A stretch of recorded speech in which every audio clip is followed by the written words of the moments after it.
Hello everyone, welcome back to another episode of Behind the Tune. On today's episode, we welcome someone who has toured the world multiple times, playing at major festivals such as EDC, Tomorrowland, Coachella, and sold out so many of his own hard ticket shows.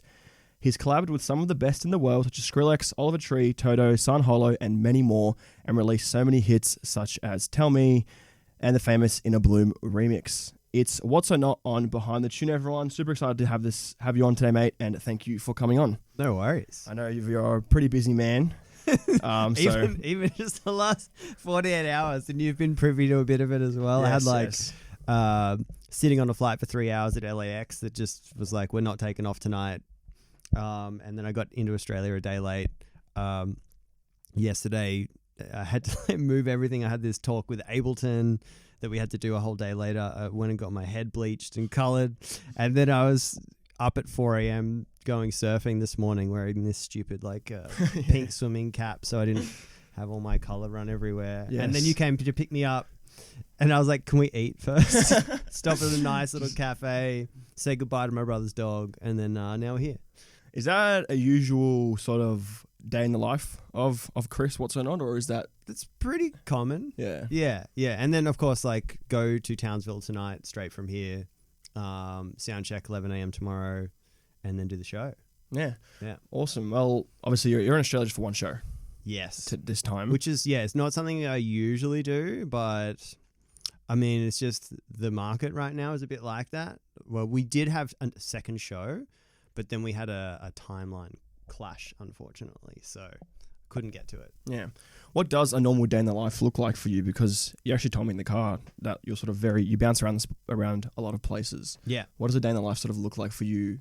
Obviously, right now you mainly reside in the US, but what does a day in the life look for WhatSoNot? It depends where in the world I am and if it's shows or if it's writing.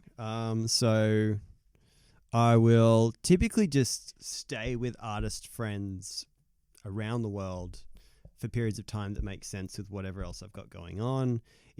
I just finished an EP I've been working on, so I was sort of knuckled down in Los Angeles for about 3 weeks just doing that, working with other songwriters. I worked with Sam from Jungle Giants and Benson and Abstract and a few other people. This amazing vocalist, Maya Mansa, MNDR. So that was those 3 weeks, but then this week is sort of fly to Australia, try and see the family for 3 hours, do a few really cool podcasts and do some cool activations here in Australia, do this show. Then I fly back to America, do bunch of press shots, and I've got to shoot all the creative for this EP I've been working on. Then I do a couple of shows, and then I fly back to Australia for 1 or 2 more shows, playing Darwin for the first time, which is sick. Oh, sick. Yeah. And then I go to Europe for 3 weeks. I actually have 3 friends' weddings that all fell within 3 weeks, and I play in Croatia for the first time and going back to Madrid, doing some shows there. And then I'll work with Riton and Bunshin and whoever else is around town, Aztec and some friends in France. And that's kind of pretty normal. Just jumping around, working out these sort of anchor points for my life of, okay, what are these either really fun, exciting, fulfilling things that I can do that are going to ultimately inspire me to make something great? And then what are things that are powerful, strong in the market that is going to be exciting for the project there? And what are things I can do that are sort of beneficial to build my career out in terms of shows and whatever other opportunities are there with brands and things. Like last year I went and did this really cool thing with Spark and Samsung in New Zealand. I did a drum and bass exclusive set at this Dunedin festival that was really, really cool, called Southern Sounds. Told my dad to fly over and meet me because he was sort of around Australia by himself at that time. My mum was somewhere else in the world, and we went on a sort of southern winter adventure through New Zealand. Oh, yeah, you were telling me that. Yeah, and then we drove up to Queenstown, met up with all the Spark and Samsung crew. I did this show with them and the Saatchi boys, and they took us on just anything. They wanted us to do skydiving. We did indoor skydiving in the end because it was too windy. They were going to take us heli skiing, but that got cancelled. It was too windy. But then we went in these speedboats through these lakes and stuff. And yeah, it's sort of what are these opportunities that are coming in? these are my anchor points, and then building out an exciting sort of life and fulfilling artist, endeavors around that. At any point, obviously, you said you have those anchor points, but at any point, do you have time to do you rest or take a couple of weeks off or even a couple of days off where you're like, okay, this is just me time or family time or whatever, or are you just always go, go, go sort of? I'm pretty go, go, go, but like that's the fulfilling stuff anyway. So yeah, it's like you just slot in everything cool you can do. And just, you can feel when you're going to burn out. And this, if I live quite healthy, very sober kind of life, exercise a lot. One of the biggest things is like staying hydrated and like electrolyte drinks and stuff to like recover from jet lag quicker. And shout out Vitadrop, who I have for that.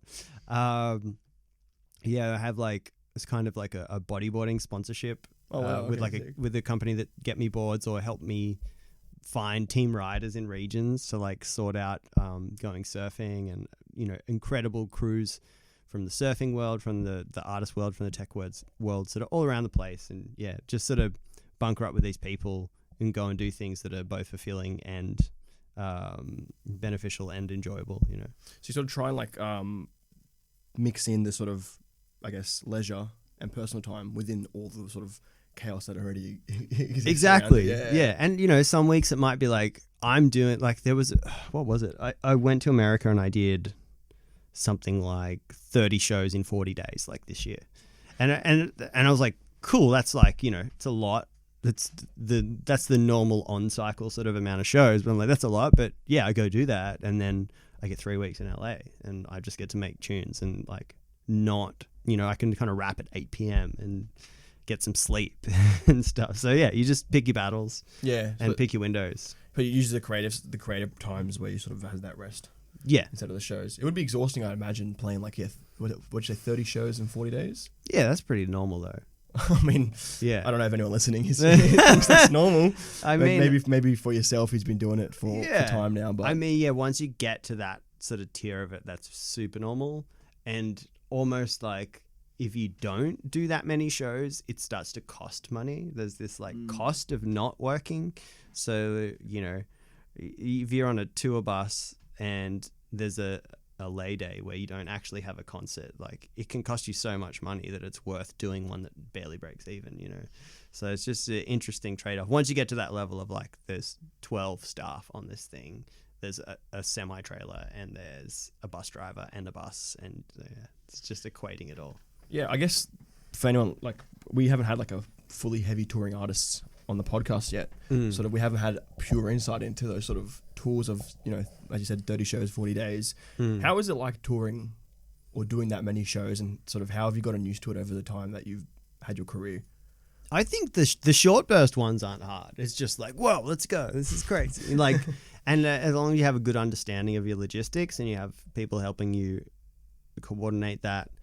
I mean, to me, it's like, honestly, it's like kind of a walk in the park now, but because I've been to most countries that I'm going to again, or cities, I'm familiar with some people there, some crews that can point me in the right direction of like good spots to eat, or just like some people to go hang out with. But I think at first, it's a shock. Like when I first went to America, I was being put back to back with Skrillex to like play these giant headline like festivals. He was headlining because he just signed us to Owsla and had done like Jaguar and Haiwa, and like that was pretty wild. But like also you just kind of get used to it, just running around. I think I did South by Southwest that year, my first time there, just as Tell Me had dropped as well. And I think I did 14 shows in like 6 days or something. Is that when you first sort of started coming up, and I guess, that's when you first started breaking into the scene? Is that during that time? Yeah, because I didn't get to America for quite some time, even though there'd been a lot bubbling and a lot of records, remixes, originals sort of taking off. And then when I finally got there, it was just like this perfect storm. And then, that carried on for years. And then I sort of had my first break. Like, I only had my first break from touring, doing like 200, 250 shows a year in 2008. end of 2016, I took a little bit of time off. I took 3 months off, and I hadn't done that. Like, I think even that 2014 to probably halfway through 2015, I wasn't in a city for more than 4 days for a year and a half. Jesus. Yeah, so it was like that. It would be, it'd be pretty crazy. Like, do you actually travel, or is it more just like you sort of go there, play, sleep, next city, go there, play, sleep, next city? Yeah, when there's lots of back-to-back shows, you're not enjoying it as much as, like, you're enjoying the shows, and maybe you're enjoying some music you're writing while you're inspired, but like the travel's brutal. It's 3 to 4 hours sleep a night is usually all you get, and then you make it up on planes and in-car rides and whatever. So it's a lot of like, how can I stay fit enough, exercise enough, get enough sustenance, which is really hard in some countries where the food is terrible. So my body can handle this, my mind can handle this. You have to find weird comforts, like, because you don't have the same, like, I have this conversation with a lot of people who say like, oh, you haven't lived anywhere. I haven't really lived anywhere for like 12 years. I lived somewhere for maybe 7 months during COVID, and then a different place for 7 months, even though I was in the same city, but I was like moving to different Airbnbs and different people's houses and whatever, and even like sleeping on Shock One's floor in his studio. But apart from that, like, I haven't lived anywhere. And people ask, oh, how do you do that? Isn't that like exhausting? And I'm like, well, no, it's kind of less exhausting, because like, I think people often become victim of their things and their comforts, and then they don't take opportunities because they're actually held back by the things they saved up all this money to buy and they thought were important. So I try and have very little things that I take with me that I feel are essential. And all I really have, like on this trip, I'm just here with carry-on for a week. Totally fine. I just got laptop, got a foam roller. I've got a spiked like physio ball that I put behind me on the planes to keep my back activated for long periods of time so that I don't get like, issues and have to go see a physio. And then I've got a couple of clothes, battery pack, phone. That's pretty much it. That's all I need to write music. That's all I need for my body to be maintained. And yeah, that's I think if you minimalize everything, opportunities are so much easier to take. Like if someone was like, hey, do you want to actually swing by Asia for 3 days before you come back to the US because we've got this opportunity? I'd be like, yeah, cool. I've got everything I need. I can just move. I don't have to worry about my rent. I don't have to worry about whatever going on. I just move over there, go do that thing, and then move on. And sometimes even I kind of lived in Nicaragua for some time. Some friends had like this hostel down there, these little jungle shacks, and at the back was this very cool music studio that this crew had built. One of I think their uncle was like a famous mix engineer, and he like helped design it and helped coordinate all of it. And I started going there on all my off days when I was in the Northern Hemisphere. I'd be like, okay, it's actually quicker to take a 2-hour flight from Miami down to Nicaragua and go live by the beach in the jungle than it is to fly back to Los Angeles, which is 5 hours across and costs a ton of money. And I was like, I'll just post up here. And I just started doing that. And it was such an easy decision. But if I had like a couch and a TV and like a whole setup, and I was really addicted to that comfort and like, oh, if I don't have my studio built this certain way, I can't write, then maybe that would have been a harder decision. But I haven't had that. Would you say you're a minimalist then, in a sense? Definitely. Yeah. Yeah. That's something that you grew up with, or do you think you sort of developed that as your career's progressed? You've sort of haven't held on to sort of material things and kept everything to a minimum. Yeah, when I was younger, one interesting thing I did, not that interesting, but I did a paper run, like a paper route when I was younger, and so it was this weird thing of learning. And it was like a bit of a hack. Like I was getting paid $35 an hour when I was 11 as the equivalent of what it was. And I was like, okay, so life is about work out the thing where you can earn a certain amount of money with the least amount of time so that you can go and enjoy the time that you do have. Mm-hmm. And you can go and enjoy experiences. And I learned that at 11, I realized that. And I was like, okay. And all my friends would work, be getting paid to work at like a Woolworths or whatever, like all weekend, and then they wouldn't get to enjoy the weekend. And I was like, if I just get up early in the morning and go do this before school or before I go surfing, then I get my whole weekend to myself, and I earn exactly the same amount of money they earn.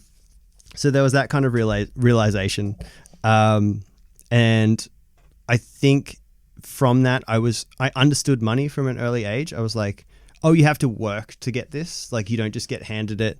And then I didn't buy lots of stuff. I would wait till a birthday to like ask, can I have a new bodyboard? Or like, can I have a bike or something, you know? And I wouldn't like go and spend my money on lots of little things. It would just be things that I really needed or really was passionate about. And I think that probably is what carried through to how I approached my sort of living circumstance through music.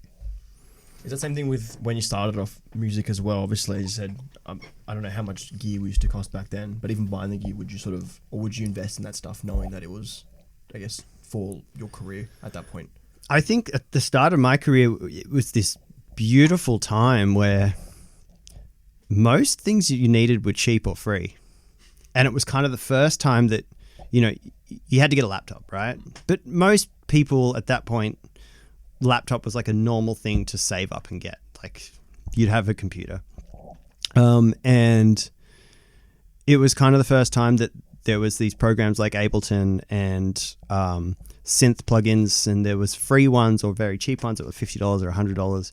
And you could kind of build like a setup to make records that would end up on the radio, you know, once you had the laptop with just a few $100s.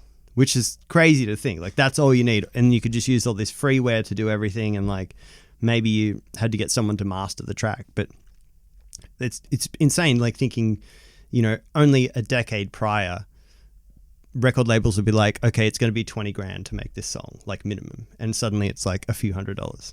And I think that was just what allowed that, and the idea of pirated music, blog culture, just giving things away, letting people hear them for free, and letting it spread just through word of mouth, and social media like MySpace and Facebook starting like in that similar sort of period.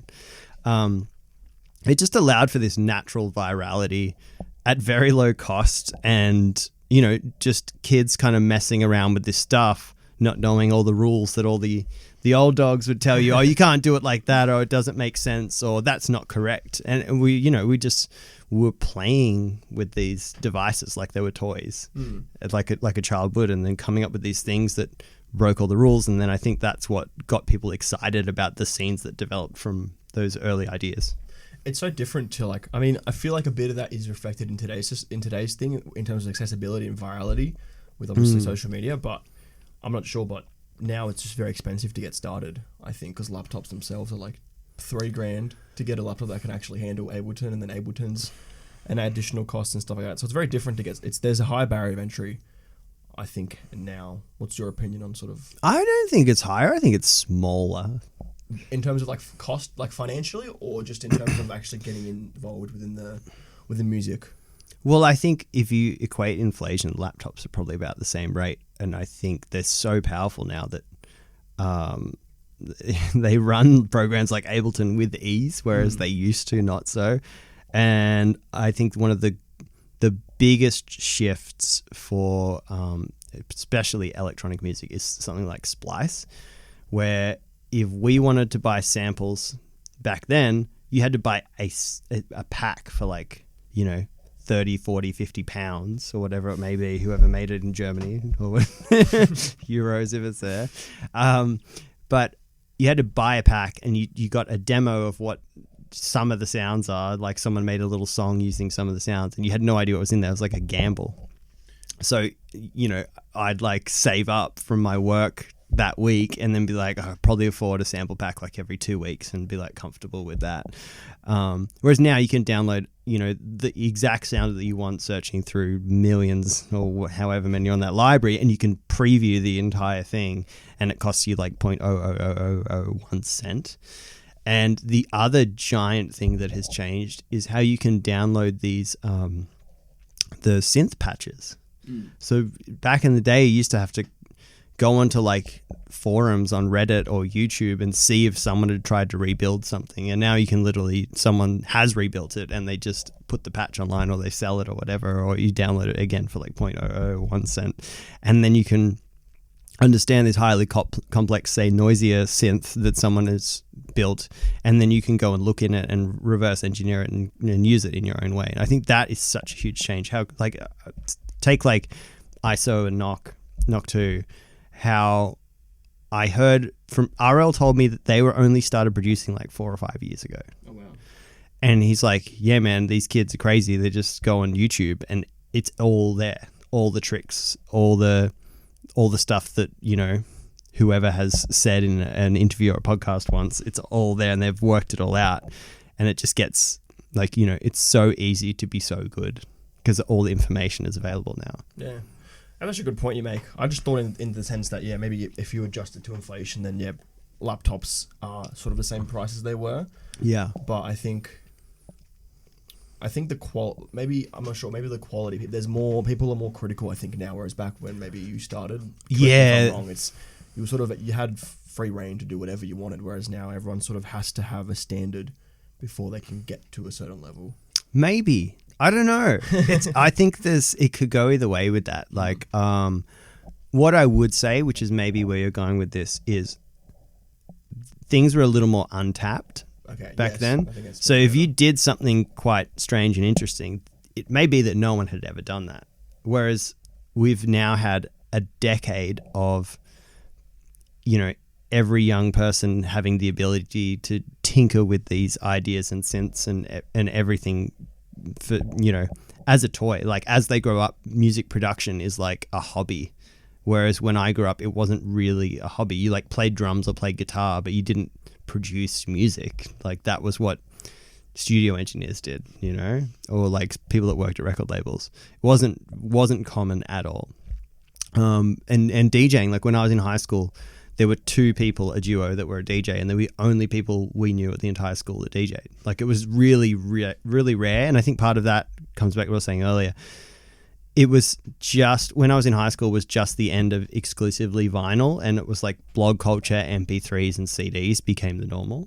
So it went from, you know, a kid couldn't DJ because they couldn't afford $20 per song they wanted to play. You know, it just wasn't the kind of money going around, you know. So, but you could go and download some person's bootleg or a rip, or like go to some pirated site and then fill up like 400 songs to build out a CD wallet, like with just having to buy the CDs and burn them.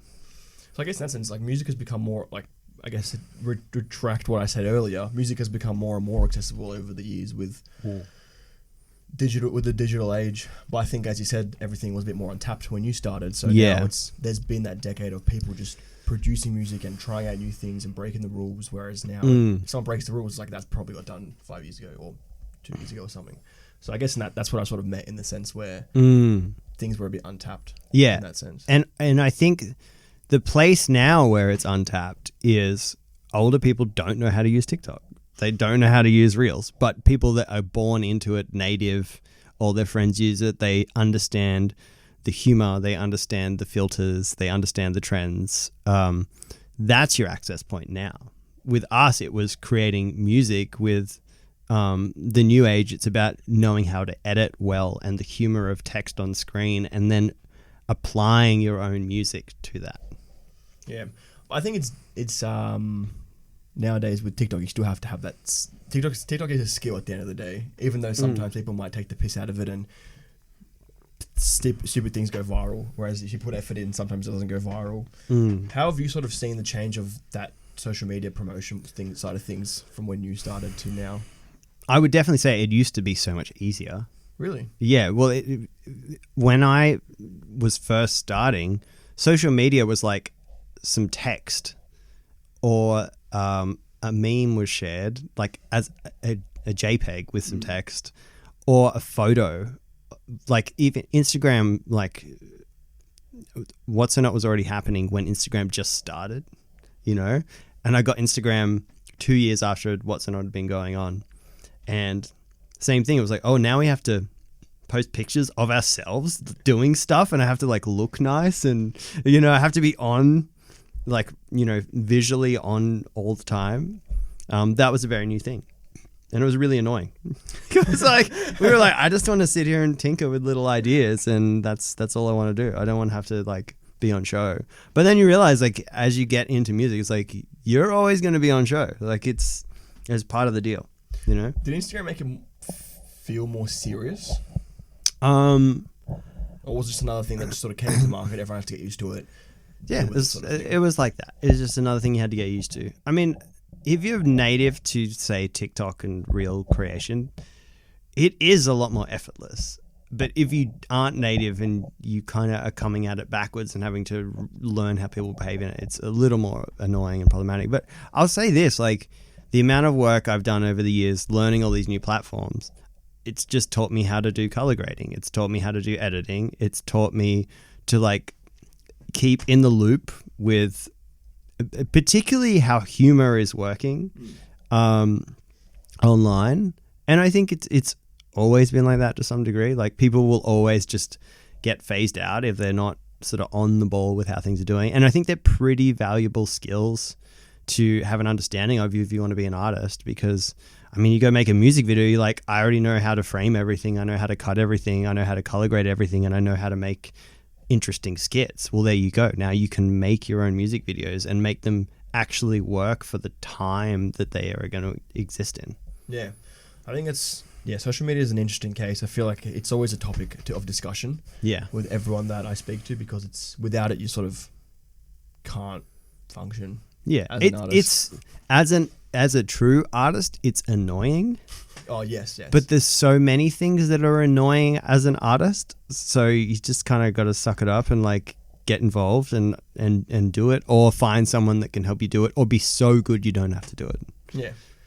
I guess I want to dial back a bit. We've been talking about the past, but sort of where did your sort of music journey begin? And in that sense, more on the side of electronic music. Got you. So I was in rock bands when I was a kid. I was playing drums, and then I snuck into a festival when I was 17 here in Sydney called Big Day Out, which was a very big festival, and it just so happened on the bill was Justice, before they'd even released their first album. I think it was the Presets, right when they'd put out that album called Beams, which was before Apocalypto, which was just absolutely mind-blowing. And I couldn't remember if it was that year or maybe the next year. I saw The Prodigy and Ajax, and Solax. I saw Solax as well, which are an amazing group. And Ajax was part of this crew called the Bang Gang DJs, who were really groundbreaking.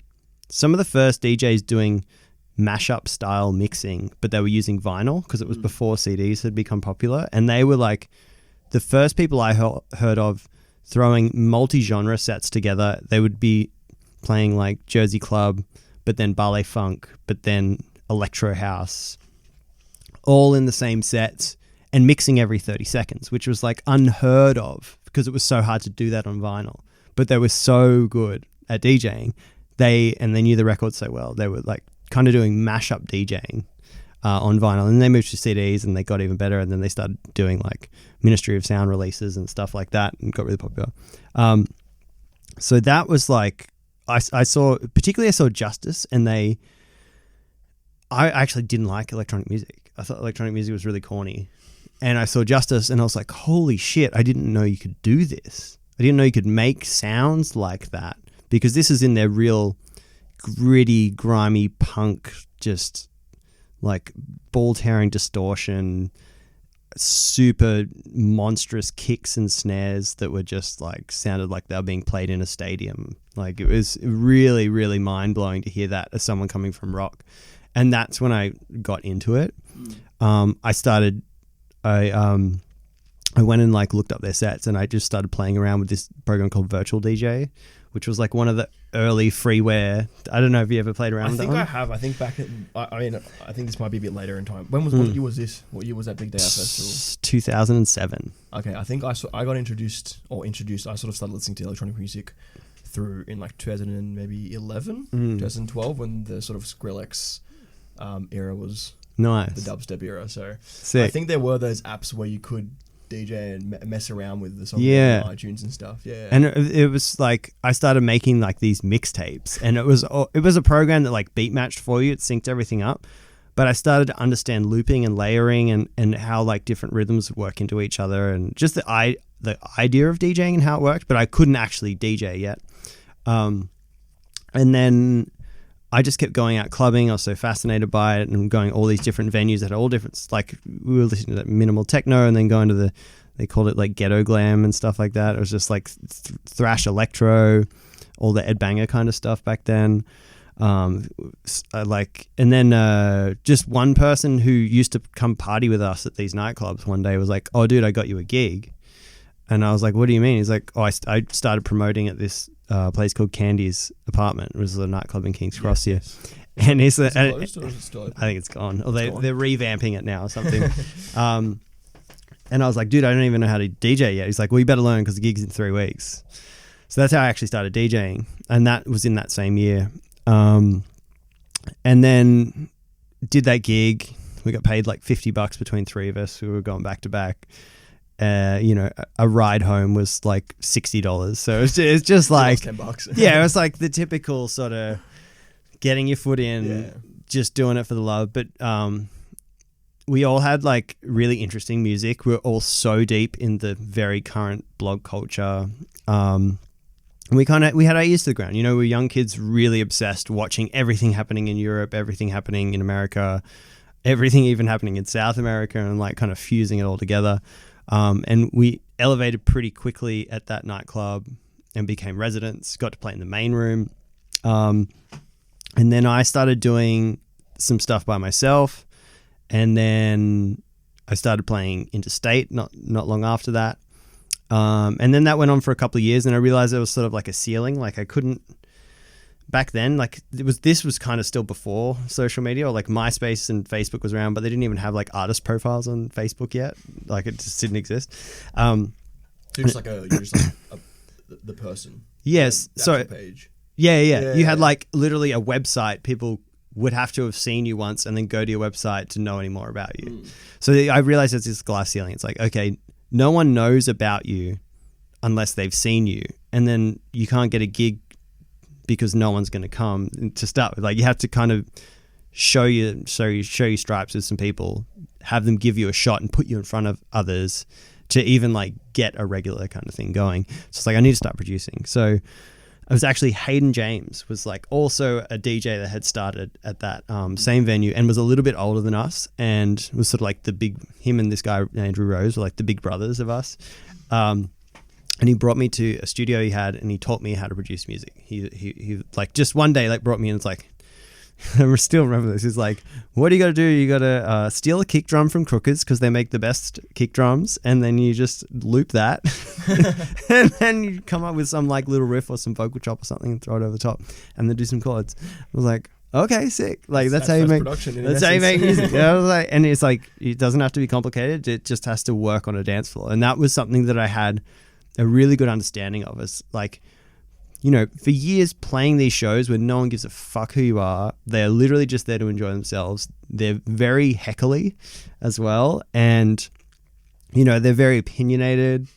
And you really had to like look around the room and see all these different groups of people that like totally different things and try and get them to sort of come together and move in unison and be excited. And that was like a very brutal training ground. But I think really just unlocked for me what works, what doesn't, what challenges people in a good way, what is a little too far for certain places, but how do I, I love that challenge of how do I get people to respond to something that I know is really, really cool, but they don't really understand yet. I feel like that's something I want to touch on as well, just from listening to some previous podcasts of yours and then just seeing some interviews. The way you approach music is very interesting, and I think it's something that I'd love to touch on. I've had a lot of people tell me that. I think just like the way you sort of think about it is so, I wouldn't say it's unique because I'm sure many people think that way, but I think in a world where sort of everything is so, I guess, cookie cutter in a sense, you sort of have a very unique perspective on music, and you sort of care more about the experience and sort of what can you offer to people and stuff like that. I guess I said we'll get into it, but I guess on the back of that, Yeah. your approach and your thought on the actual concept of music is very interesting from what I've listened to and heard. I think it was really this thing is I started in the trenches as someone who had to, like, if I didn't captivate people enough with what I was doing as a DJ, they would leave the club and I would get paid less. So like often I had the graveyard shift because I was just like the young kid starting out. They give me the 4 a.m. till 6 a.m. slot. And it's like, if you play till 6 a.m., you might get paid $200. But if you only play for like 30 minutes, we're going to give you $50. And then you can't afford to get home. So it's like, and I think I've even from the start, I was like, I'm not playing records I don't like. I'm not playing records I don't believe in. And it was like such a hard battle of how do I keep these people interested? How do I like trick them into staying with something that I know is good that, you know, maybe they don't understand yet, they haven't heard of yet. Like a prime example is like, remember that song, The Harlem Shake? Yes. That was like one of the first like viral sort of video hits from YouTube, people making memes of it. Yes. So like a prime example in maybe 2011 or 12, I played that at a venue out in the hills here in Sydney, cleared the dance floor. Oh, wow. And I was like, nah, this song is like a weapon. Like, you guys just don't understand it yet. But that was before it was released. Like, I'd heard that in like a Rusty mix on Essential Mix. And then I DM'd on SoundCloud this guy called Bauer. And I was like, dude, this song is crazy. Can you send me this? And then I started playing it at shows. And like, this was still when like 4 to the Floor was just all people thought dance music was. And I played it and cleared it. And then, of course, 3 months later, it becomes like the biggest song in the world. And then suddenly everyone's loving that sort of music. But it's like just really backing yourself. Like, I know this is sick. I know this is interesting. I know this is cool. And then that's when I really got into bootlegs and edits and learning how to restructure songs so that, okay, if I have this big chord stab that people know from like a Calvin Harris song, but then I don't actually go into the vocal. I like flip that up into like the build up of a deadmau5 song, and then it goes into a deadmau5 drop. They're all going to lose their shit. They're going to think they know this song and they're excited by it because they hear the chords and they get excited, but then it's just going to turn into this like weaponry electronic onslaught from like a deadmau5 production. So I started thinking about music like that. And then I started like making bootlegs. And then I did one of them. I used to do one of them live just by mixing using 4 decks and like layering different components. And then a friend was like, dude, what's this song? And I'm like, oh, it's like 4 songs. Like I'm just using different parts and looping them and putting them all together. And he's like, dude, you should like, I don't know, record that or like turn that into like a print so that like people can play it. So I did that. And then there was a couple of blogs like Stony Roads and this one called Deckhead. And they were like local people that were part of like, it was called Hype Machine. It was... Is that a blog? It was a blog aggregator, like a blog chart. Oh, okay. And you had to be like an established enough blog that they accepted you to be registered. So back then it was so cool and raw and pirate. Like no major labels were even onto it. They didn't understand it. They didn't know about it. The blogging sort of... The like blog charts. Oh, blog charts, yeah. So it was like, you know, they have in America, they had like the Billboard charts. This was like the underground pirate charts of all the people doing interesting edits of like an Amy Winehouse song or something, or, you know, a Justice song or whatever it may be. And the first bootleg I ever made and gave to a few friends who started playing it around. And then I gave it to these 2 friends who ran those blogs. And then the first thing I ever made went to #1 on that chart. Oh, wow.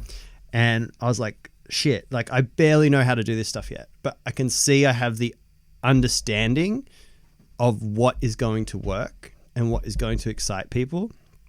And then that was really the beginning of my journey into production that went on until this very day where I'm overhauling and relearning and, you know, it's an endless venture.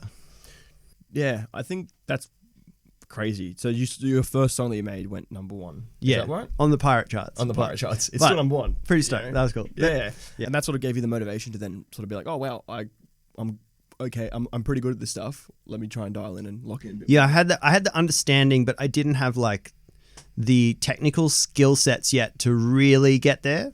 It was a lot more then for me sampling rather than truly like doing the sound design, say myself, or like buying a patch or something like that, or finding a sample than it was. But that is just, what the next decade was for, just forever learning more and more and more. Yeah.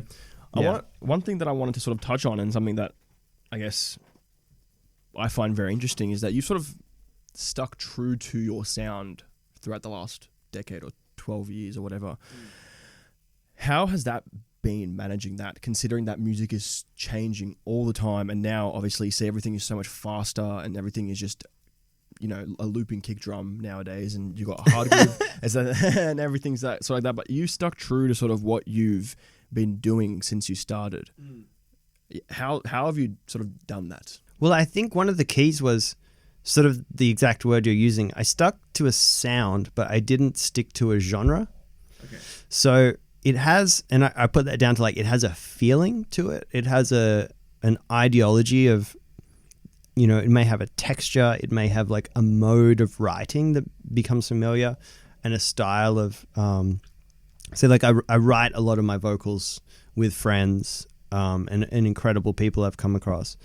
And it always has like a feeling to it. Like people do tell me like, oh, I put on one of your songs, or I hear a song and I'm like, oh, I know that's yours. It doesn't matter if it's like 100 BPM or if it's like a drum and bass song or if it's like a house song. They're like, oh, I can hear that's yours, which is really cool. And I think that comes from having a style of writing more than a genre that I sort of just commercially regurgitate. And I think that helps staying true to it, is because like I have a lot of ability to be pretty agile and move a lot of different places. And that stops it from getting exhausting and stops it from being something I'm not enthusiastic about. And I think also, God, I can't remember what I was going to say on that. What, ask me the question again. So like, how are you stuck true to your sound? Considering that music is so ever changing, ever evolving, and there's new things that are trending. Yeah. Obviously back when you started, that genre of music was like the Skrillex sort of, I guess, correct me if I'm wrong, but like that trap dubstep sort of sound was big, and then it sort of, I guess, fell off, and then other music came up, and then all that sort of stuff. Even before that, WhatSoNot started as like weird club music. It was like weird melodic club music, and then it went more halftime, and then it went sort of everywhere, almost more cinematic and songwriter sort of based.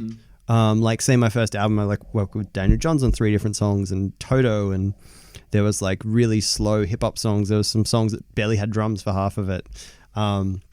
There was some, proper banging songs on there, but then there was just a lot of nice, beautiful soundscapes. And I think I just sort of followed that, for such a long period of time. It was more about a mood rather than a genre. And I even like now I've made like a hard techno song, and it's like fun, and it still sounds like me. But I think if you just stay true to your core and allow yourself the ability to shift around different zones, then you'll never get tired of it, and it'll never get old. It's always like exciting and interesting. How have you managed like the social pressures though?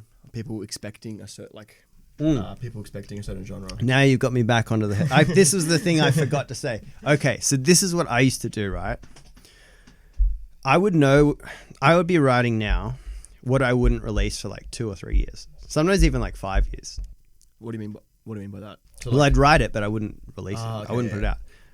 And I would know this is going to be a real shock to people and really obscure and not make sense. So I'm going to have to like breadcrumb trail these other ideas that lead towards here. So I want to get to here. So say like, here's a really good example. Danny, who runs Laneway, is a really good friend. And I was like, I want to play Laneway, right? But WhatSoNot, what it was, as this like halftime sort of trap thing for a certain period, couldn't play Laneway. Yeah. But I was like, I really want to, I want to be the type of artist that plays Laneway. And I had all these records that would work playing Laneway. So I was like, built this 3-year track of how I would deviate each time to different variable fields and genres so that people would understand once I got to my first album, and then I could do a show like that. So when you sort of make music, then you're not thinking of the now, you're thinking of more what's it going to sound like in 3 years. I'm not thinking about, I'm just making whatever comes to me. Mm-hmm. And then mapping out when that might make sense to everybody else.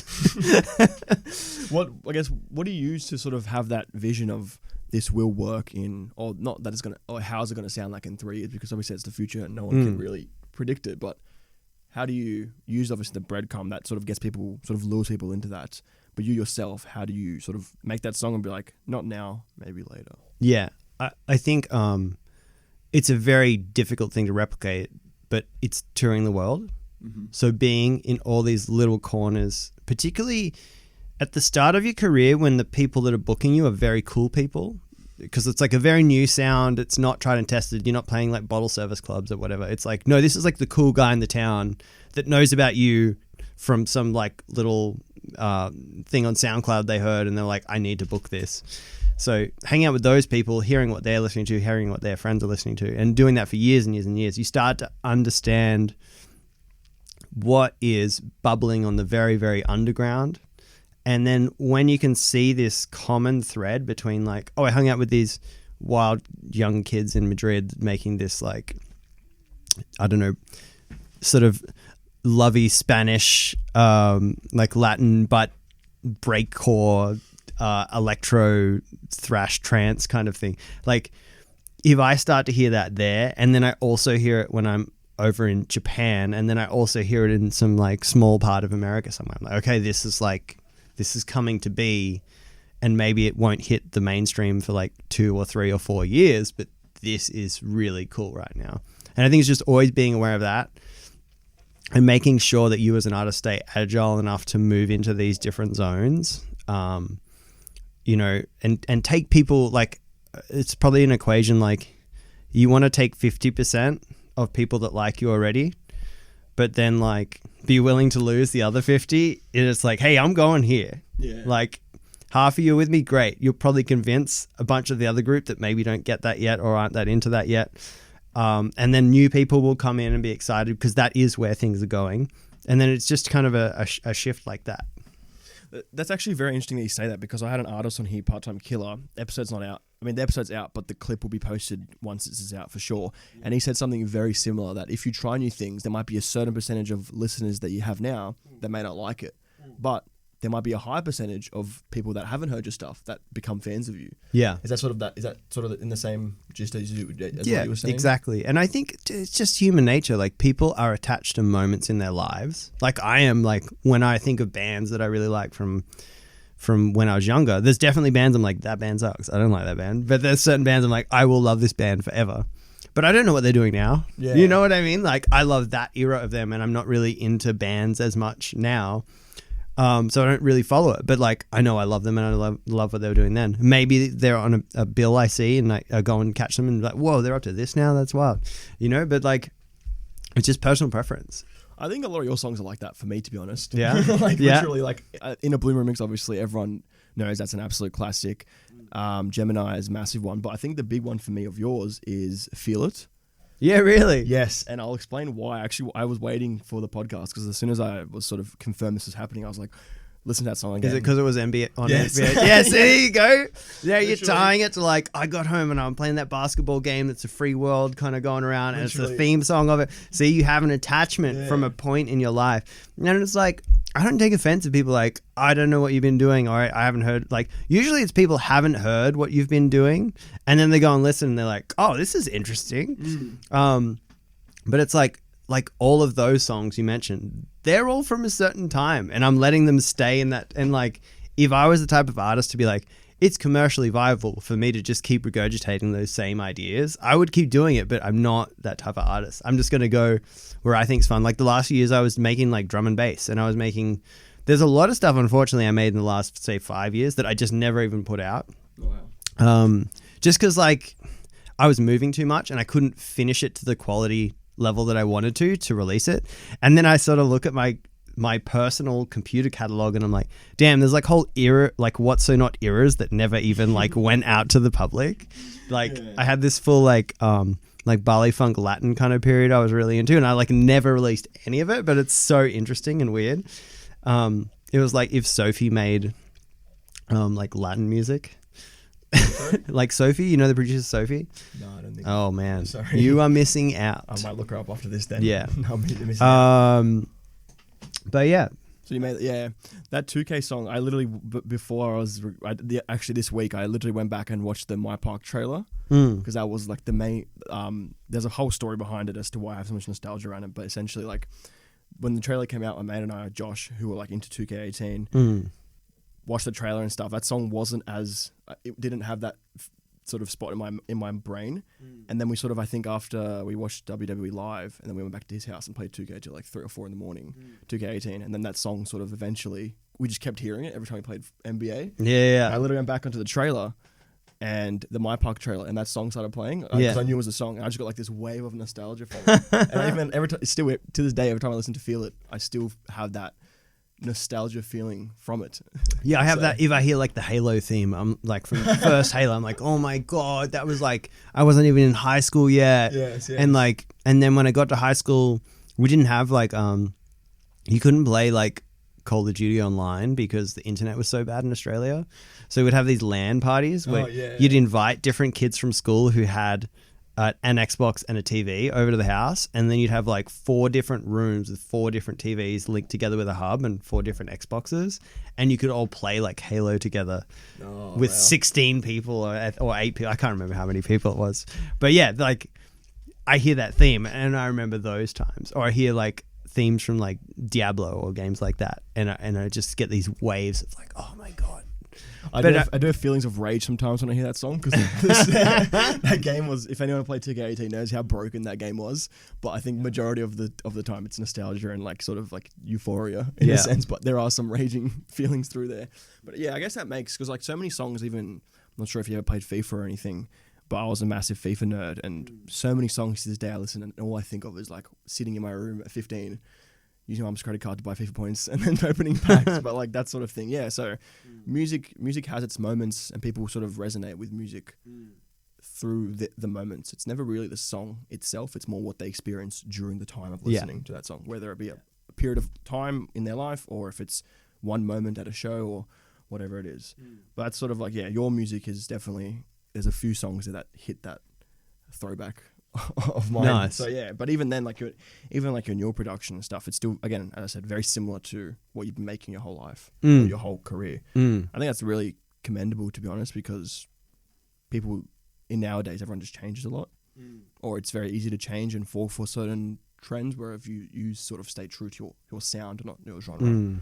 So yeah, I think people might be like, their thing's not working, and they're like, oh, I'm a techno DJ now. You know, it's like fair enough if you're passionate about it. But sometimes people are just not. They're just like, yeah. But I think the idea of this project was always to try and set a trend rather than follow it. And then sometimes it means you're like not quite in line with the wave of whatever's now, but that's good. You know, that means for sure, it's like oscillating in its own place and existing in its own space. And I've found great success with that, which is cool because like I'm not doing this for success. I'm doing this because I actually care about it and I love it and it's fun and yeah, so it's nice to have like a career where that has been the real agenda. Yeah, I think that's cool. I think it's a lot of what a lot of artists might be inspired from because, again, as I said, in a world where everything's changing and every trend is changing every 3 months, it's important to sort of stay to what you believe, especially during times, as you said, there might be times where your music does very well and then it drops off, which is natural. Sort of, as you said, you've stuck true to your core, but how have you sort of managed times where, you know, you have those highs and then you also potentially inevitably have those lows as well? I haven't like...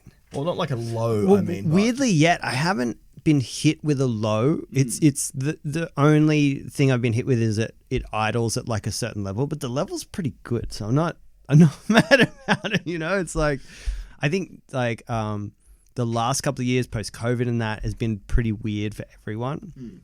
So to still just be like kind of at the same spot as the peaks of it and doing things that are really exciting and creative. Like I built this whole fucking immersive show that we did, and then we did like a downscale version of it and brought it back here in Australia, and like it was super exciting, I think, for people because it was like a new field I was taking on as an artist. Was like, I'm gonna build this completely visually and have that reactive to music and light and audio, and I was singing live. I was playing drums live, and doing live sound design and playing MS-20 and OP1. So it was like an evolution of me, and I think an evolution of, a show that the project had never done before as well.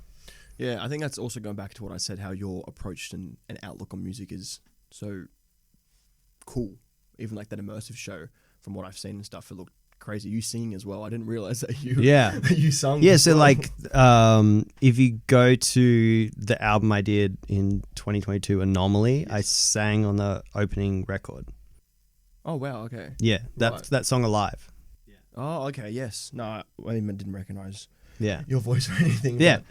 but that's cool. So and also like on my first album, Not All Beautiful Things, I sang backing harmonies and I sang foreground vocals on Be Okay Again with Daniel. Mm-hmm.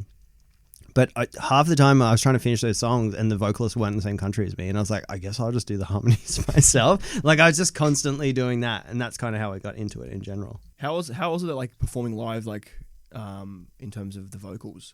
Is that something you've done before, or was that a completely unique experience? I'd done it, but not like, that's like a big vocal. That's like a big belty critical vocal, and I had to do a lot of training. Like I had to like build this entire immersive show, train my voice to like be of standard to be performing it, and practice drumming. And I hadn't done live synthesis either before. That was like a whole learning curve too. It was the first time I did a show where there was no CDJs up there.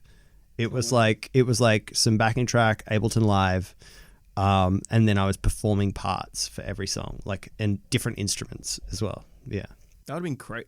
Is that something you obviously been producing and everything for that long? But how have you done live shows before that? Or no, was that was the first time live I experience? I've done live shows, but like say I had Trev Lukather playing guitar with me, and I played like drums and did a little bit of singing or backing vocals.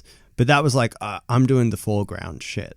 Yeah. And it was a big learning curve. Like it was like one of the most challenging things I've done in the last few years. And I was like so proud of it because it came together so amazingly. Where did the idea for it come from? Did you always want to do a show like that? Or did it sort of be like, oh, let's just do a live show? It just was like the evolution of artistry for me of, I'm very comfortable DJing, and I'm like, I don't want to just keep going up there and DJ. Like I'll DJ if that's the idea. But I want to do something that's actually frightening for me. And that, to me, was getting up there and singing and doing all this live synthesis and live drumming. Yeah. So like a lot of something very challenging where you can sort of grow. And it was really cool because I pretty much like, it was like a 10-year back catalog reworking of, it would be like the vocal hook from Major Lazer building up into a different production of mine and then dropping into some other song and then going into like the song I did with the DMAs, The Change. And, it's just like this beautiful little arc of a little bit of something you might have heard in the past, going into something you've never heard of, going into something that's unreleased, going into something that I've, only put out like a couple of months ago. Yeah, that's crazy. So what's next for you then? What's the next break? Like what are you going to try and challenge yourself with next? I've been working a lot lately on sound design and being very concise. I hung out with like Bunshin and Amanu and Caracal Project and like of course the Noisy guys, but more so pre-COVID with them, I think.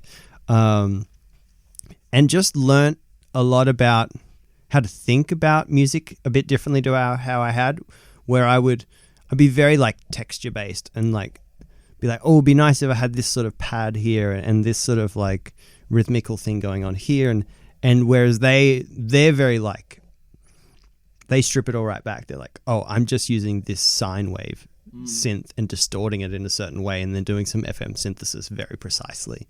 And I was like, oh, that's really cool to just be so exact, and I don't necessarily want to be that exact because I like having a lot of flavor and texture, but it was very cool to be around that and think about that.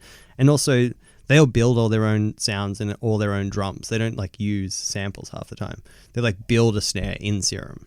Oh, wow. And they build all the kicks. And I started like playing around with that, or at the very least, like going all the way with the sound. Like, okay, starting with this raw, like 909, whatever, say a snare drum, and then like completely collapsing it into something that just sounds so its own thing. And so I've been applying a lot of those techniques, and also I think hanging around with a lot of the drum bass guys and how exact and perfect and epic they make a lot of things. But then applying those techniques to like, you know, a 118 BPM slow kind of record. The first song of this EP I've done, it's like a super D&B technique on the bass and the lead. The whole song is like pretty much this bass line lead and these little calimbas that kind of follow it. Mm-hmm.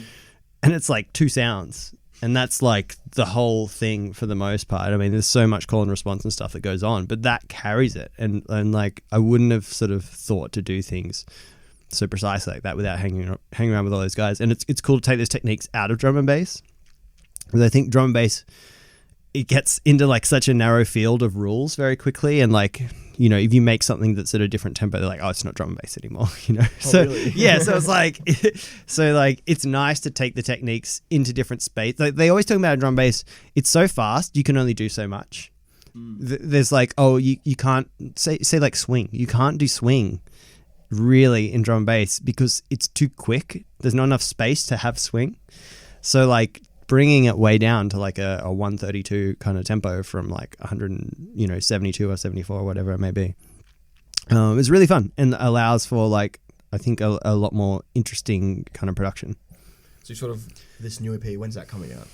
I haven't even really talked about this. You're kind of getting like the first scoop on this, just because awesome. I happen to be here while I'm working on it, which is hilarious. Yeah, this episode I'm not exactly sure when's going to come out. I think my timelines are a bit shaky after next week, so it's all good. But yeah, is this confidential or is this? No, I just fucking don't talk about it. We'll delete it after, or like whatever. If needed. But if you're hearing this, then you know, sneak peek into WhatSoNot's new EP. Sort of, yeah. When's that coming out?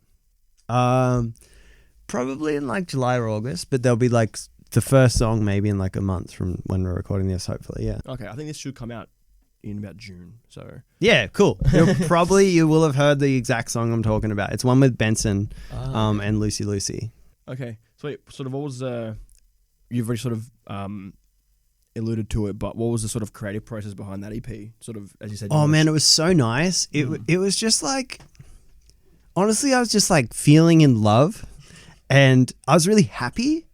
I have like, there's happy WhatSoNot songs, but also sometimes they're like, I like to displace emotion I don't want into creativity.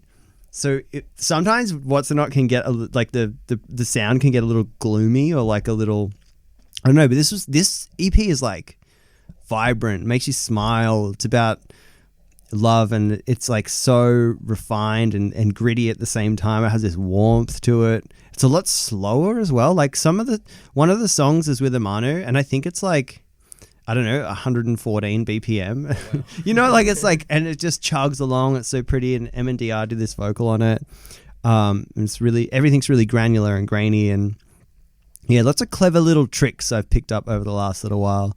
But yeah, just there's another song that's not even part of this this EP, but this one I wrote with Bunshin, and it was about like, I got to Holland, jet lagged as fuck, went on a walk by myself because I wasn't feeling great. And then there was like this swarm of ducks just ran over to me. And then I wrote a song about being in love with a duck.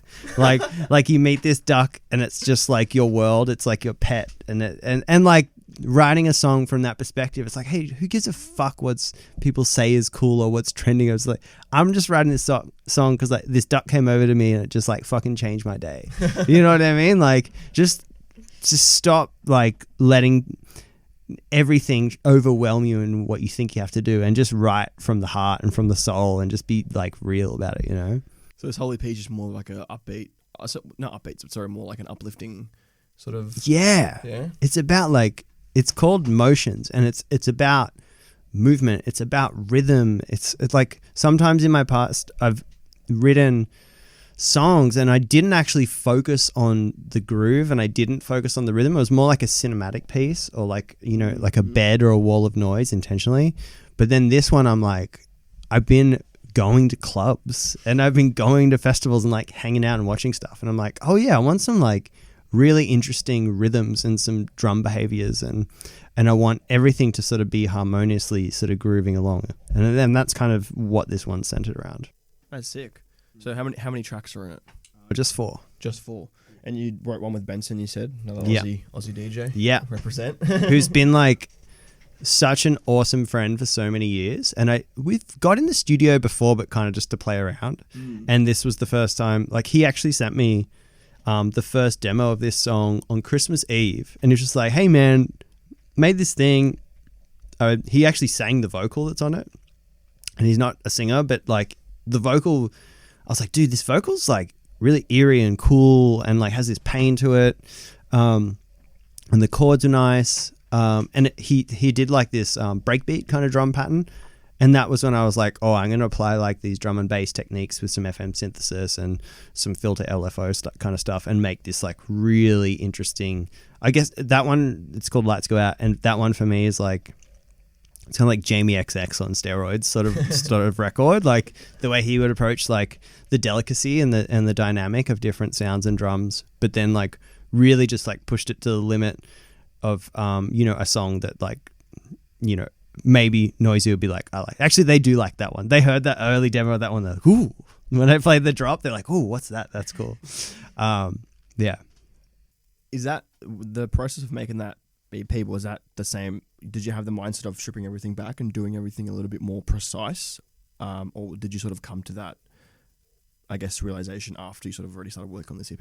That's a good question. And I think, honestly, when I think about it, it happened naturally in the writing process. I had come to the conclusion of being more concise and having texture and like, variety, but not just throwing things in because I was scared of showing what the melody was. Like sometimes you write and you just keep adding stuff and it's really because you're scared of people hearing the raw idea, and this was just like, no, that's the song. That's the little call and response with the synth. That's the hook. That's the bass. That's it. Those are the drums. And I made a lot of the drums, not necessarily, some of them from scratch, but they're very different to where I started. Like they're really characterized and unique and interesting and doing strange things. Like I had ride cymbals, but I used like a pitch envelope so that they sound like whips instead of having a tack. Oh, wow. And then there's like a machine turning on that sounds like a riser, like within the ride cymbal, just things like that, like really going into great detail about this one sound instead of just like, tss, tss, tss, all this stuff happening around it. And I had like a crackling kind of grainy sound as well that I was like putting in a different ear so that there's like a rising in one and this crackly kind of sound that has a resonant tone that's the same as the cymbal and the cymbal kind of in the middle, like pumping along. And then like doing some really interesting stuff with, it's in Ableton, but this thing called a corpus, and finding interesting tones to push and then distort and putting reverbs on kicks, but super, super tight ones to like put a part of a kick or a parallel layer of a kick in a certain wide space so that everything sounds like it's in a certain room. Yeah, so it's just getting really into the detail and be like, what fucking knocks but has like this sound to it that you can't put your finger on.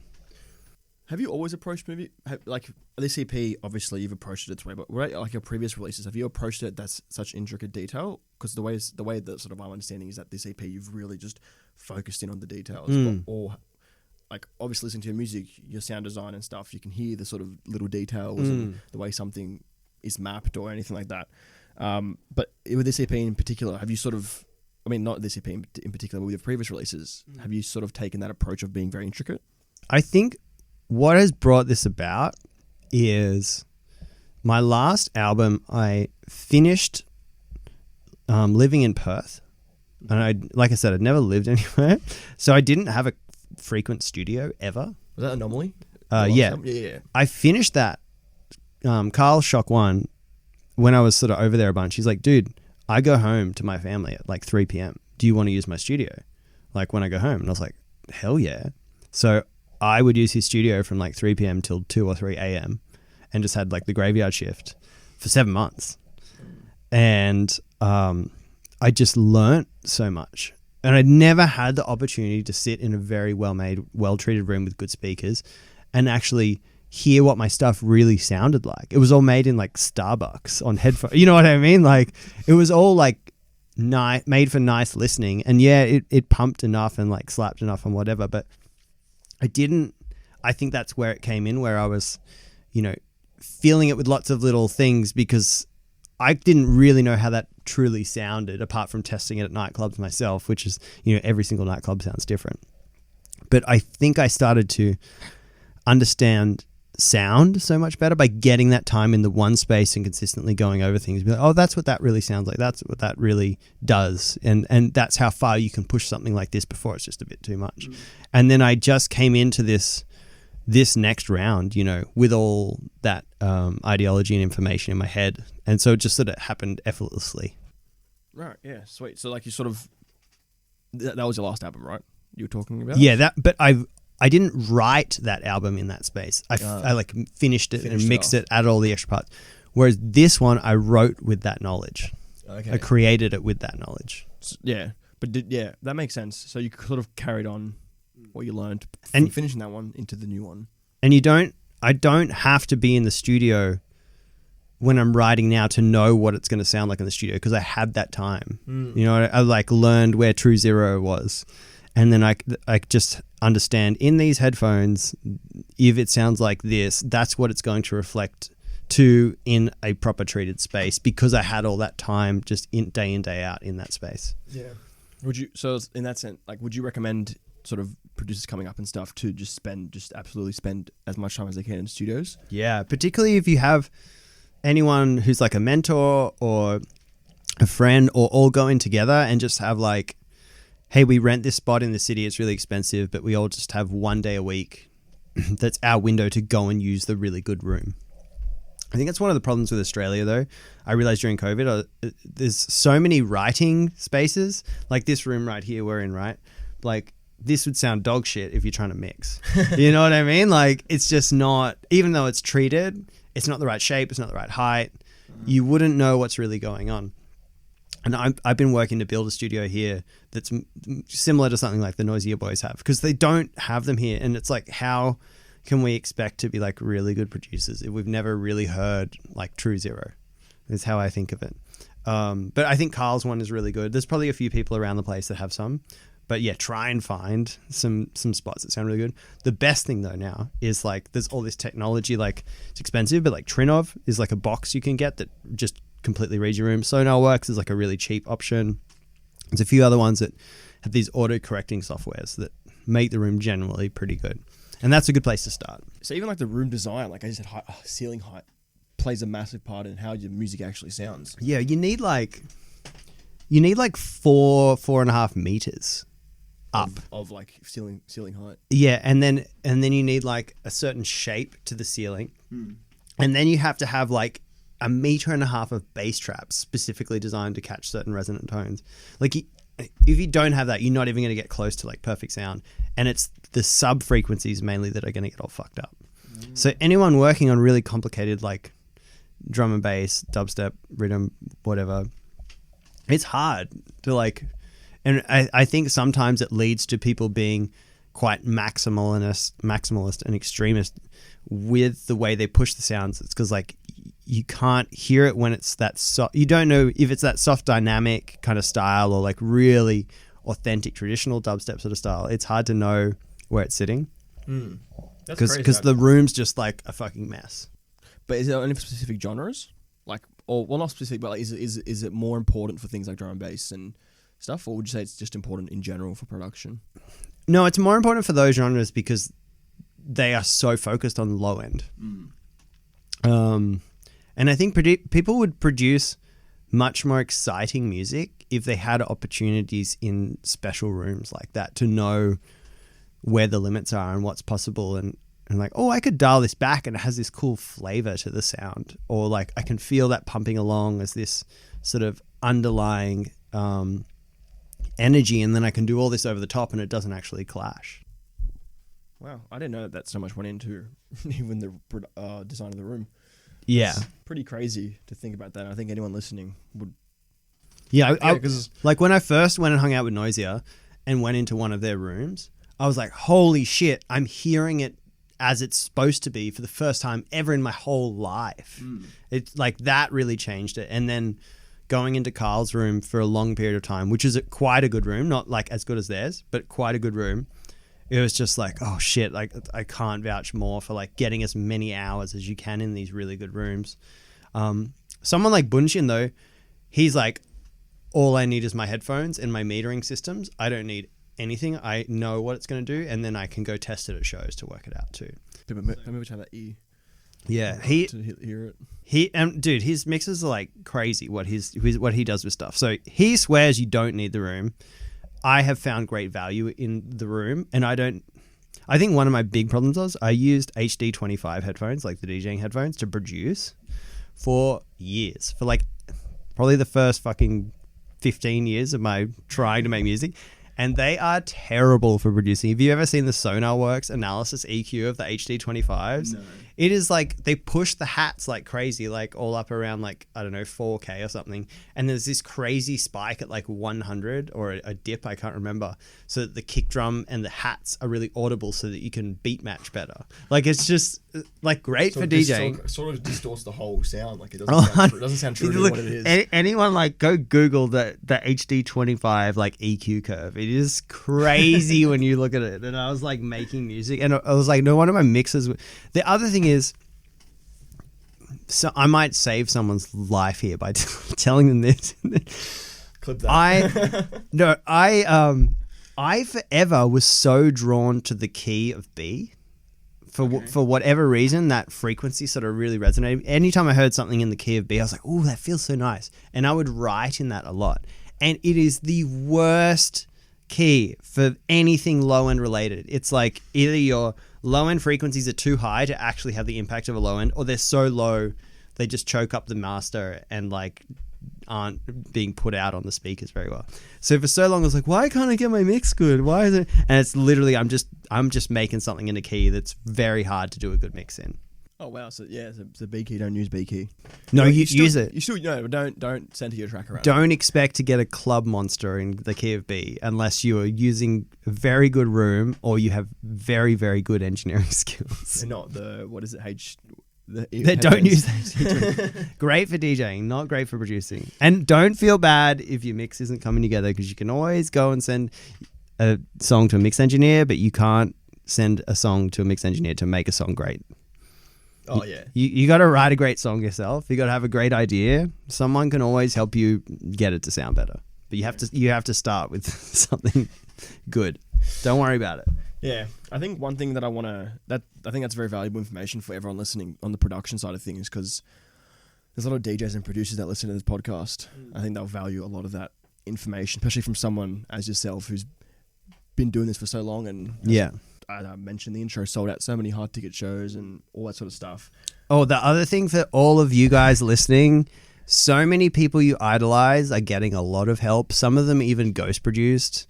So don't ever feel shit about your work compared to theirs, because there's a lot of bullshit that goes on in the industry.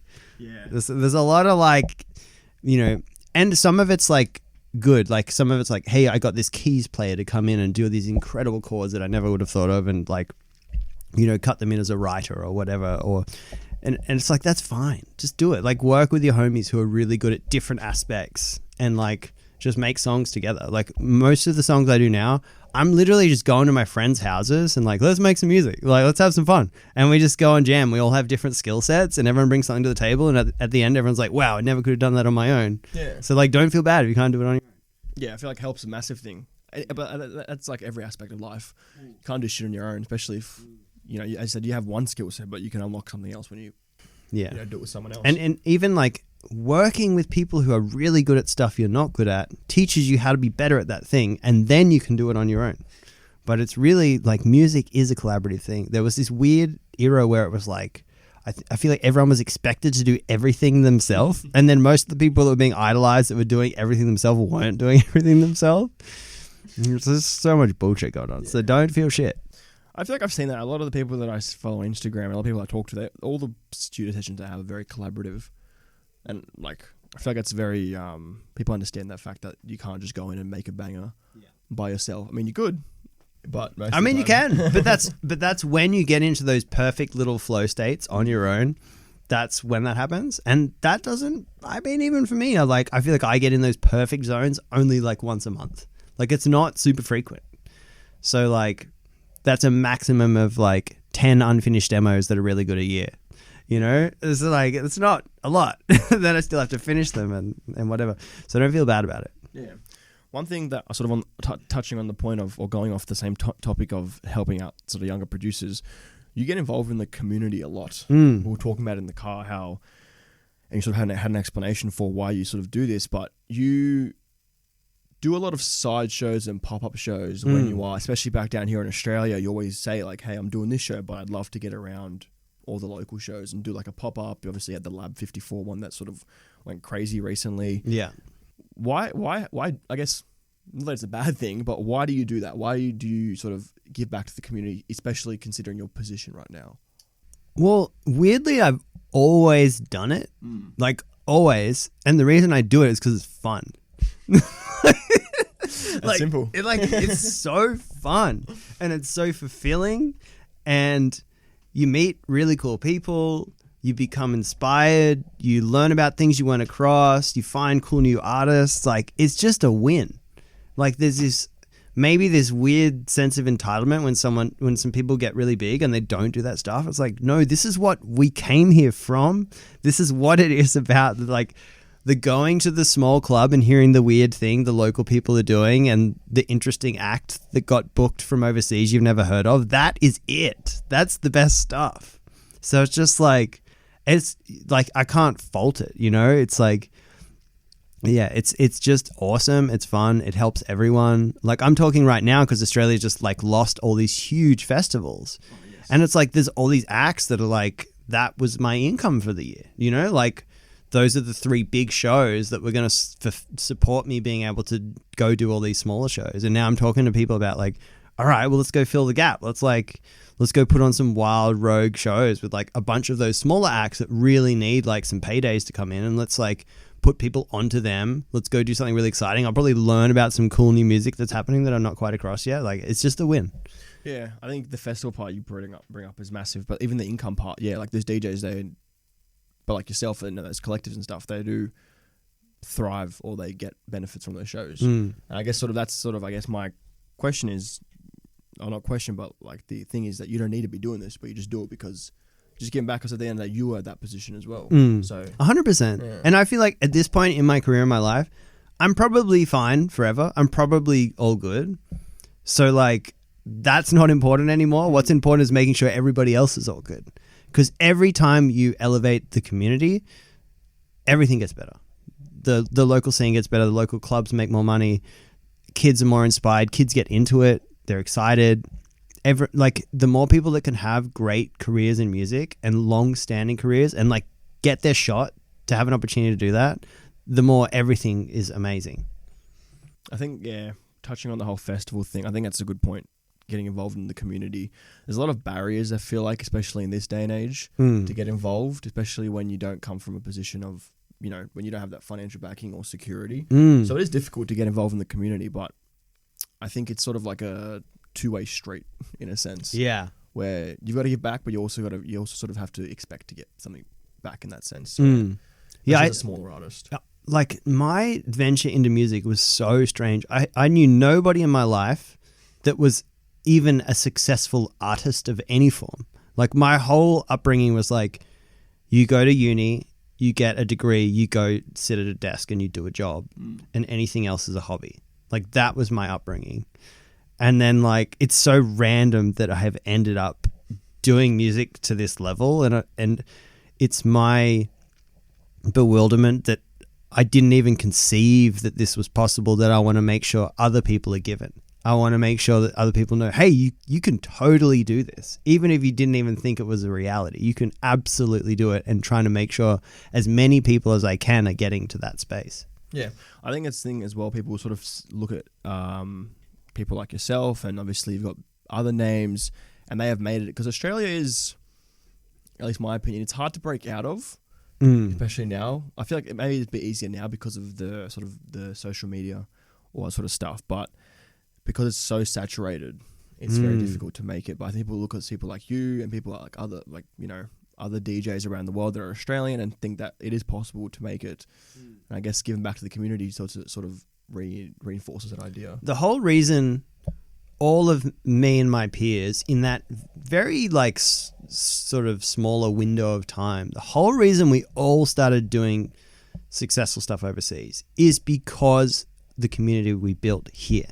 We built such an incredible, exciting, groundbreaking community of music here that the entire world kept looking at Australia and being like, what the fuck is going on over there? What are they? I heard like, you know, like there was Chet Faker, Rufus, me, Allison, like, you know, so many people in that same little window sort of kicking off. And, you know, these American agents and stuff were just like, I just got to sign like anything I can over there because like anything could pop off. And then sure enough, like, I don't know, 80% of us all popped off, you know, like we just went overseas and everyone was just so fascinated by all these different sounds that all of us were doing, and it just had such success. And it's because we built like one of the most fun and exciting club scenes that I can even remember I've come across in the world. Yeah, I think you mentioned America. Was that sort of where you got your first international breakthrough, was in the US, or was it Europe? It started with America, and then I think it was later that same year I went to Europe for the first time, and it was going off there as well. I think my first tour I had 18 shows, and I went there for a month. Like 5 of them alone were in France, and it was such a cool time. I was being put as like the headliner or like the secondary headliner of very cool boutique like 3,000 head festivals and stuff. Oh, nice. It was like the best, absolutely best way to go in. And then later on I would get put on like much bigger festivals and be like, you know, second to close or something on like one of those really, really big side stages. Yeah. I think that's, yeah, because because now obviously everyone's trying to get to Europe. Yeah. Were you trying to get to the US, or were you more trying to get to Europe when you sort of, or were you not really concentrating on those? I wasn't trying to do anything. It was just happening. I was like, honestly, like I did all the work and then it just happened. It just all fell like, into place. Yeah, like I'd done the work for like almost a decade before it really sort of sunk in. I was like, I'm doing my thing and I know this is going to work. It's just time. Yeah. Yeah. Because as I mentioned, like, is that where most people from that circle that you created in Australia got signed to the US, or was it sort of dispersed between Europe? It was everywhere. Yeah. Like it depended particularly on the sound, because Europe is so much, because it's so many different languages and so much more clicky. Like, it's not like you can just sweep through there like you can sweep through the US. It's like if you know the major parts of the US are embracing you, it's just going to happen. You know. I think the only difference is in the US is like, are you hitting like the Midwest, which is the more sort of country focused and a different sort of political demographic and everything, or are you hitting like the rest of it, which is the sort of the coasts, the you know, the New Yorks, the LAs, the Seattles, the whatever else is, you know, yeah, kind of the coasts. But then Texas was always like sort of into the, you know, dance music stuff as well. But yeah, Europe's different. And Europe moves between stuff very quickly. And also, say like when, you know, they call it mumble rap, when that got really big, right? That was when Europe started to have their own equivalents of mumble rap in their own language pop off. Like the sort of Migos trap rap. So there'll be like a German equivalent of like Migos, or even like Future. Post Malone or something, that will be bigger than anything in that country, and like no one out of the country even has ever heard of them. That happened all through Europe when rap became really popular. That kind of rap, like that's when I know it sort of became really nationalized. Like, we're passionate about our language being in rap music, and I was like, that's sick. Yeah. Yeah. So there's always shifts like that. There's no language in like techno and electronic music. Exactly. That was always the power of electronic music, is like you can like it from any place. And I think one of the successes of my project, particularly a lot of the early stuff, was we didn't know any songwriters and couldn't afford studios to like have people come in and record vocals. So it was just like chopping little vowel shapes up to make melodies and stuff. And then anyone from any country could sing the little melodies because they didn't actually have real words. So that was like, this is like the atypical young producer kind of thing it's a workaround because you can't afford to do something that becomes one of the most powerful things in the music. Yeah. You know, it's like using freeware to do things that people are trying to emulate who have like the most expensive studios in the world. It's really funny. It just shows the accessibility of things now. Like, or like even back then when you were, everything is getting more and more accessible as time goes on. Who knows where we're going to be? We had a conversation about AI as well before the podcast. Oh yeah. But like that's even like a new thing where you have a bit more of an optimistic outlook on if within music in particularly. Yeah, I mean, I'm not privy to the details of it enough to know if the world's going to end because of it. But what I do know is it's like a hyper version of when computers first came in. It's like, instead of, like I was saying, instead of writing out and dictating that entire like letter by hand, you can just copy and paste it and then it's in your document. Like that is such a big shift, and it's shifts similar to that. And I think AI, it's kind of it's the end of digital labor, and it would just be a shortcut to quick answers to make decisions on things much faster and get to the end of things much faster. So really, if you adapt it into your workflow, you're just going to be quicker. And it might mean people don't need to work as much. In general? In general. Yeah. Like, unless they shift the value of everything proportionately to AI. But it's like, I think for as long as you can, use it to do things to get ahead before like big corporations catch on, like, hang on a minute, you charged us what we would usually pay for this, but it took you 1/10 of the time. Yeah. Like, just get in and understand it.